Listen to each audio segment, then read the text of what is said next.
यदि सतयुग में भगवान को प्राप्त करना हो तो किस विधि से भगवान मिलते हैं? सतयुग में भगवान को क्या साधन करके प्राप्त किया जा सकता है? तो कहा तपस्या करके, कृते ध्यान करके। कृते यद ध्यायतो विष्णु, भगवान का ध्यान करके, तपस्या करके भगवान को प्राप्त किया जा सकता है।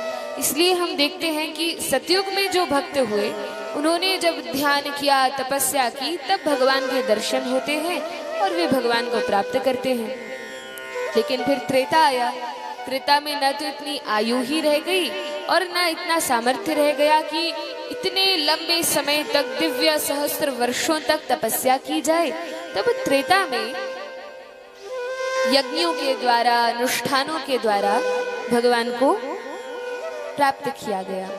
लेकिन वो यज्ञ अनुष्ठान आज जैसे नहीं होते थे कि 1-2 घंटे में यज्ञ हो गया, कोई भी घी ले लिया, कोई भी ब्राह्मण बैठ गए, अशुद्ध मंत्रोच्चारण, इस प्रकार से नहीं।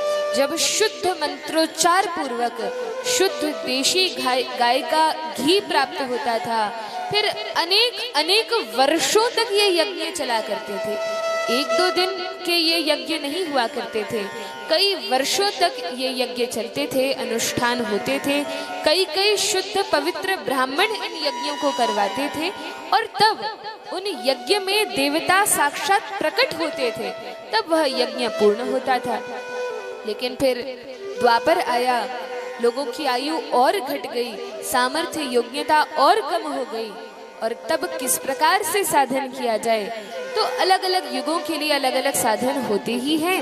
द्वापर का साधन था कि भगवान की खूब वेदोक्त विधि से पूजा अर्चना करके, भगवान को पूज कर, अलग अलग सामग्री से उनकी अर्चना करके, विग्रहों की पूजा करके, अर्चा विग्रहों को पूज कर भगवान को प्राप्त किया जाता था। जिस